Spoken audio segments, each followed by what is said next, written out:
Hey Rob, I just had a garden message saying that you expect me to meet you, but I've no idea what you want. Just got a message. I think the court just told me.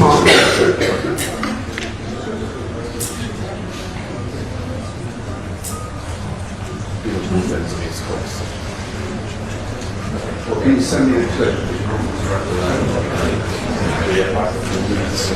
Or just the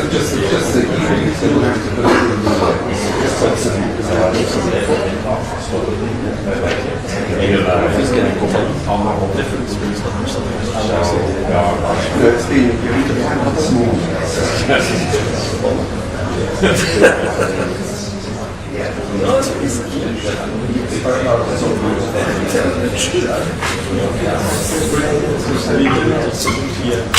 Well, I didn't get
No, that's the trouble. Yeah. At least we got a cake and everything. No, I'm afraid that it's on.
Alors là, c'est pas bon pour eux. C'est ça l'intérêt.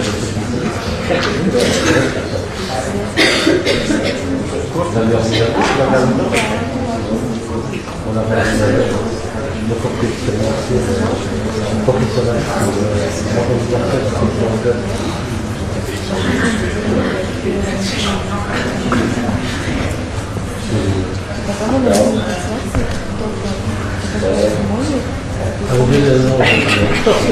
avec deux éléments, le premier, c'est comment partir par une chose comme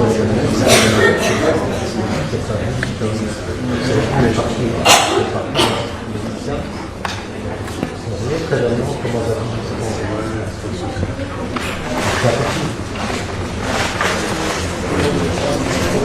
système de la route. Alors on va prendre la route en autre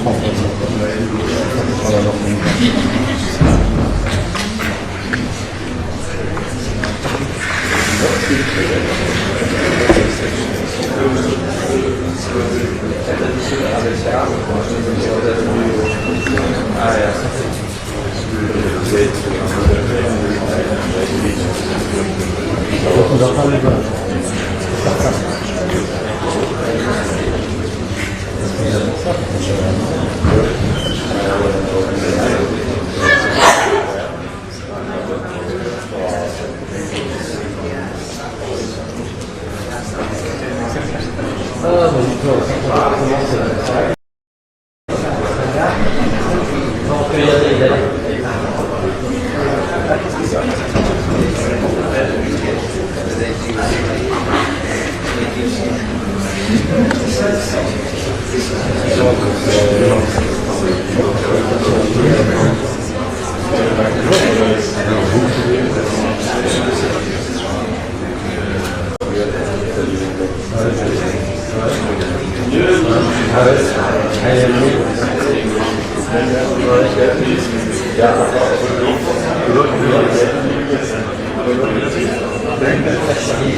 Good afternoon.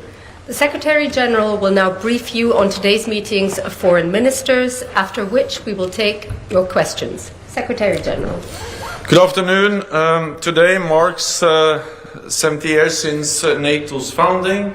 Since 1949, we have been the strongest and most successful alliance in history. This morning, we marked the anniversary at NATO headquarters, and in July, allies will celebrate this milestone at our summit in Washington. Earlier today, I shared a meeting of the NATO-Ukraine Council. Minister Kuleba updated allies on Ukraine's short and long-term needs and on the progress of its reforms. The situation on the battlefield remains serious. Ukraine needs more air defenses, more ammunition, and more aid. I welcome that allies continue to step up with major new announcements. In recent days, this includes nearly 600 million euros from Germany for the Czech-led artillery initiative, as well as 10,000 drones from the United Kingdom, more missiles and armored vehicles from France, and just yesterday a new package of aid from Finland worth 188 million euros.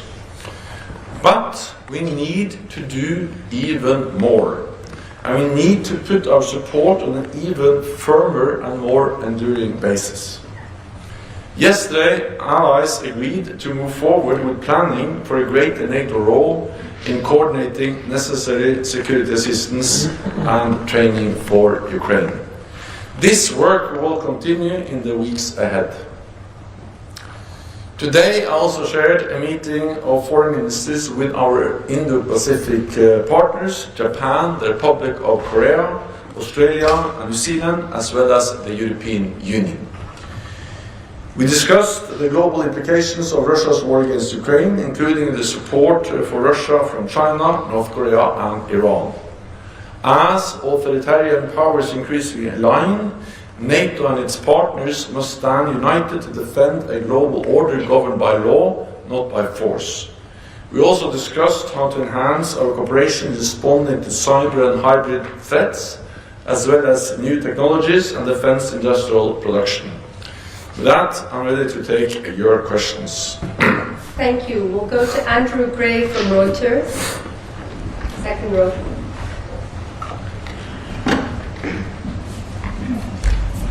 Thank you. Secretary General, you mentioned Ukraine's urgent need for air defence. Minister Kuleba said there had been some agreement among allies to take some steps. Can you tell us concretely what allies are going to do in order to provide more air defence, particularly Patriots for Ukraine? And has any tasking been given? Has any deadline been set? How quickly can they expect to see more units, and how many? Allies understand the urgency and therefore welcome also the announcements I just listed from several allies to provide more ammunition and more types of systems to Ukraine. They also understand the urgency of stepping up when it comes to air defense in particular. And therefore allies will now go back and look into their inventories, look into more systems, in particular Patriots, but also, of course, ensure that the systems which are already there have the ammunition, but also the spare parts so they can all function as they should. So this is partly a question of systems, batteries, but also very much a question of delivering the interceptors to the systems which are already there. And several allies promised that they should make a new effort to find what they can, or to look into what more they can deliver. I will not be specific before they are able to conclude, but I just listed several allies that have just over the last days made new announcement of additional support. Thank you. Over to Dan Michaels of the Wall Street Journal, fourth row. Thank you very much. Two questions. One on the efforts for preparations for Washington and the discussions. Can you give any more detail on money and other efforts that you're trying to do there? And you say that the situation on the battlefield remains serious. In Russian social media, there is some discussion that there might be some kind of push in spring. Are allies able to help Ukraine any more in preparing for a Russian offensive if that were to come, especially the US, given the logjam in Congress? Thank you. So fundamentally, NATO allies have to do two things. First, we need to mobilize more support in the coming days and weeks. That's an urgent need, and allies have already stepped up. We had an announcement from Germany, from UK, 10,000 drones from the United Kingdom, additional support from Finland, hundreds of millions of euros from Germany. So things are happening as we speak, and allies will see what more they can do in the coming days and weeks. That's the urgent need to provide air defense, missiles, ammunition. But then we also have to do another thing, and that is to ensure that we are able to establish a stronger and more robust and more predictable framework for the long-term support. So this can continue on a predictable basis, be less dependent on ad hoc, voluntary, short-term announcements, more dependent on long-term, agreed, predictable commitments. So it's not either or. We need immediate, urgent support, and then we need to work on the more long-term structures. We agreed yesterday to start the planning. Sakur, our Supreme Allied Commander, has now been tasked to put up a proposal for a framework. That will then be some kind of structure which will then enable us to have more transparency, more predictability. And then, of course, this structure should be underpinned with some kind of financial commitment. That's fundamentally anyway two elements of the same task: have the structure and have the funding. So I'm not able now to go into more details because we have now started the planning. We have agreed what we call the NAC initiating directive to start this planning, and then when we have the advice from Sakur, we will be able to make more precise decisions. But it's not when we do this work, when Sakur is conducting his planning, it doesn't mean that we pause. We will continue to mobilize support. And we have, of course, the bilateral support. We have the Ramstein, the US-led Ramstein format. We have EU. We have the multilateral capability conditions. So there are many ways we can provide support while we are waiting for a more robust, predictable NATO structure to further strengthen our support. So, Thank you. Over to Ukrainian news agency, Dmytro Shkulko, third row. Thank you. Thank you so much for the floor, Dmytro Shkulko, National News Agency of Ukraine. Just follow up, some Western media gave a quite gloomy picture of the future Russian advances and also about the Ukrainian ability to resist. From your point of view, what is the real situation on the battlefield now, and what can we expect in the nearest future? And follow up, if I may, we have a few already incidents when Russian missiles blown against Ukraine by crossing the allies' borders. So that is there discussed the idea to create some kind of the security belt along the Ukrainian borders to protect allied countries? Thank you. The situation on the battlefield is difficult. And we have seen how Russia is now pushing along the front line. And how Russia is mobilizing more troops, but also how they are willing to sacrifice men and material for marginal gains. But of course, this is serious, and that's exactly why there is an urgency when it comes to mobilizing more support for Ukraine.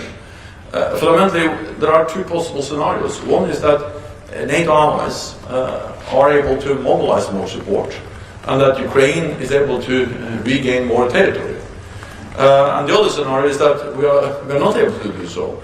And then there is a real risk that Russia will capture even more territory, and that we will be in an even more dangerous position. And the thing is that the only way to reach a just and lasting peace in Ukraine is to have a strong Ukrainian armed forces. Because that's the only way to convince President Putin that he will not win on the battlefield, and that's the only way to then convince him that he has to sit down and negotiate some kind of acceptable solution where Ukraine prevails as a solid independent nation. I strongly believe that's possible, because the Ukrainians have demonstrated that they are extremely capable. They are capable of using the material, the equipment provided by NATO allies. Because we have to remember again where this war started. It started with that most experts believed that Russia was going to take control of Ukraine within weeks and Kiev within days. That didn't happen. The Ukrainians have liberated 50% of the territory that Russia occupied at the beginning of the war. They have been able to have successful deep strikes against different military targets behind the Russian lines. And they have been able to actually open up a corridor in the Black Sea by sinking many of the Russian ships. These are significant military achievements made by the Ukrainian armed forces, supported by NATO allies with equipment and ammunition. So if NATO allies deliver what we should, then I'm absolutely confident that the Ukrainians will be able to make new gains, and that's the reason why we must deliver more, why allies need to dig deeper and provide more military support faster, and why we also need stronger and more robust structures for the long haul. We have already increased. The first thing, the day of the invasion, on the 24th of February 2022, we met here at the NATO headquarters. We did two things. First of all, we decided to step up our support for Ukraine, and allies have provided unprecedented support for Ukraine. The other thing we did was to actually activate NATO's defense plans by giving SACEUR, our Supreme Allied Commander, more authorities to move more forces. And since then, we have added more military presence, increased our military presence, especially in the eastern part of the alliance, with land forces, but also, of course, with more air forces, and with more what we call enhanced vigilance activities, meaning more surveillance and also more air policing. So we have all increased, we are vigilant, we are present, and of course we are there to protect NATO territory. Thank you. We'll take a question from Imedi TV. Ketivan. Thank you very much. Thank you very much, Katima Kardava. Question about Georgia and resubmitted draft law in the Georgian parliament on transparency, foreign influence. Ruling party members and government representatives said that it's all about transparency and accountability to the public. Can you tell us more and explain it for us why the bill, according to which organizations should submit their financial reports annually, is a matter of concern in NATO? Thank you so much. I oppose any attempt by the Georgian government to reintroduce the draft legislation on foreign agents or foreign influence, because this will actually contradict the whole effort of strengthening the democratic institutions in Georgia. Georgia should work on reforms to move closer to NATO and to move closer to the European Union. And therefore also the European Union has been very clear on this. I visited Georgia, Tbilisi, just a few weeks ago, and of course one of my main messages was the importance of reforms, of strengthening democratic institutions. And the Georgian people have also made it clear that they want a democratic, prosperous future within the European and Euro-Atlantic family. So any law that introduced this idea of foreign agent, that I'm also afraid will actually have impact for a lot of media outlets operating also internationally, but also then in Georgia, will undermine the whole idea of making Georgia a stronger democratic society. Thank you. We'll take a question from Yonhap News Agency, South Korea. Binna. Thank you, Binna from Yonhap News Agency. Secretary General, I have two questions. First one, can you share some more about what was discussed with the Indo-Pacific partners regarding the North Korea and Russia relationship? And secondly, the Ukrainian foreign minister today told journalists that he thinks that now it's time for South Korea to actually support Ukraine with lethal weapons. Do you agree with him? Thank you.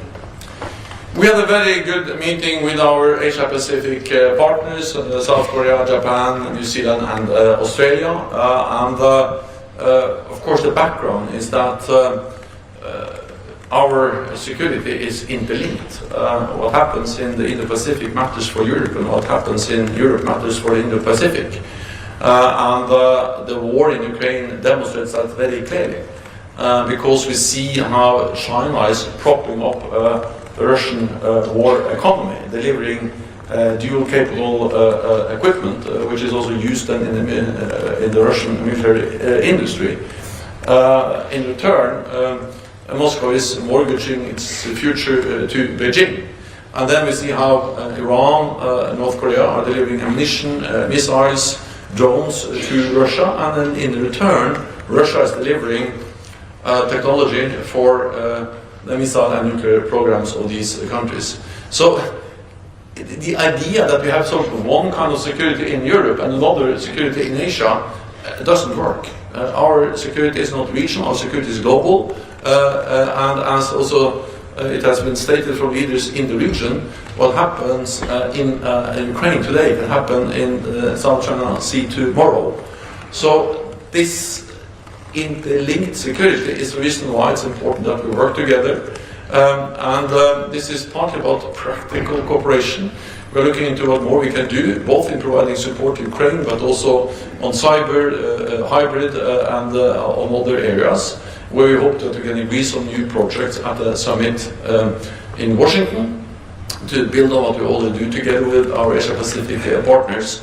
But also about sending a very clear message to Moscow and to Beijing that actually we see what they do, and we see how authoritarian powers are now more and more aligned, and that makes it just more important that democratic like-minded states, nations are working together.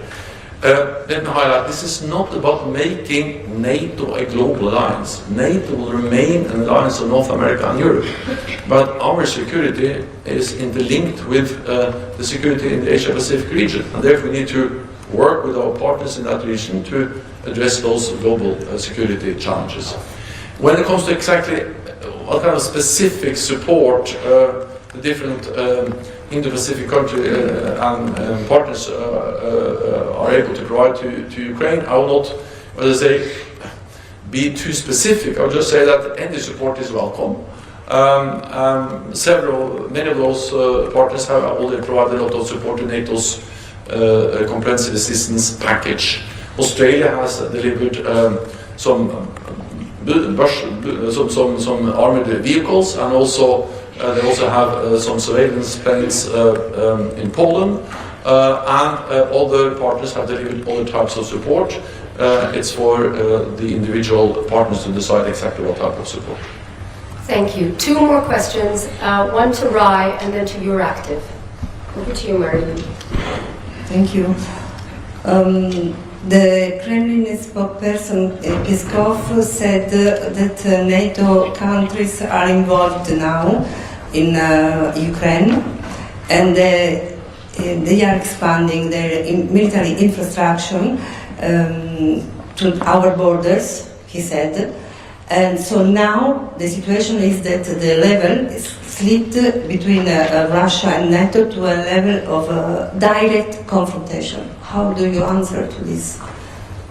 So NATO is not party to the conflict, and NATO will not be party to the conflict. But NATO is providing support to Ukraine to help them defend themselves. And we just have to remember again and again what this is.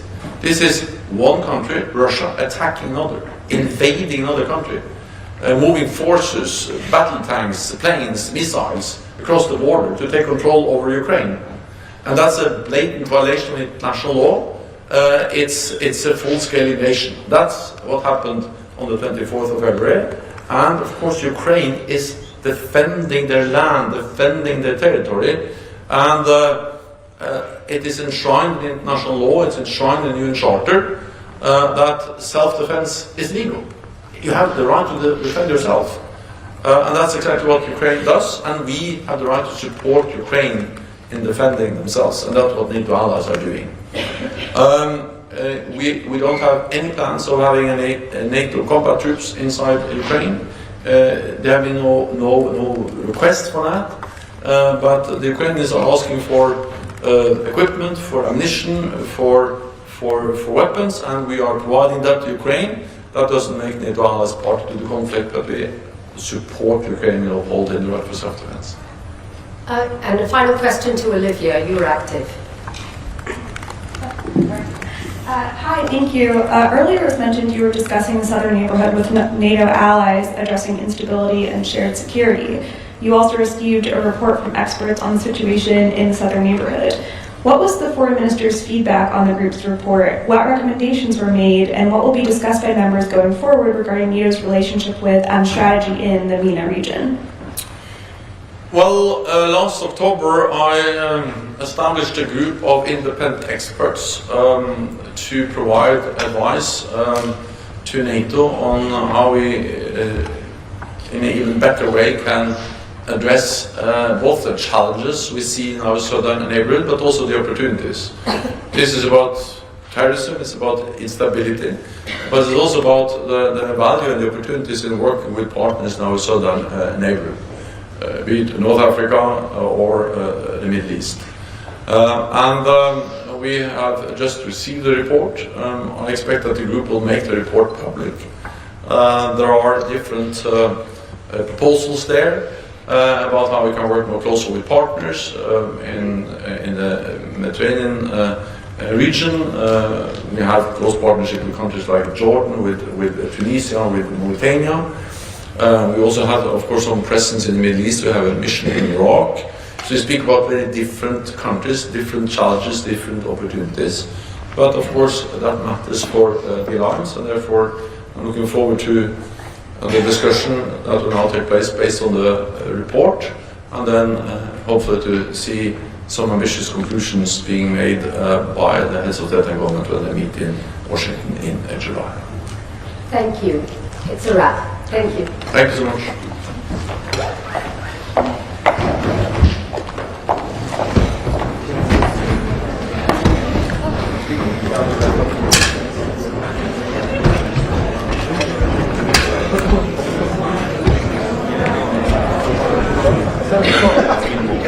No,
they don't run 12 hours. I mean, the propaganda is that's the problem, of course. Once they get to the end, I only went to read what's happening to one of the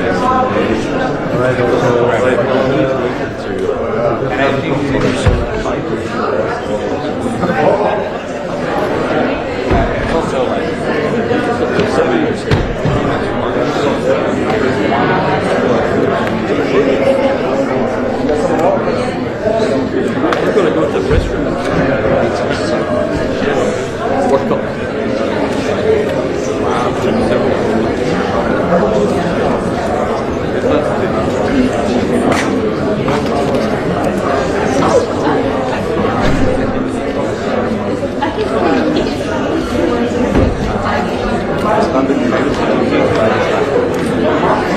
For Blinken.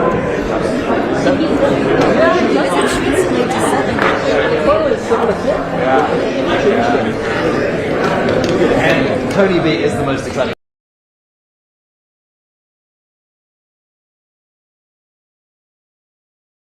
Audio for the Reuters live service.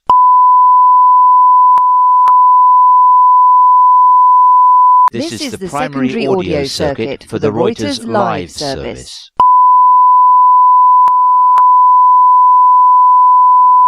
This is the primary audio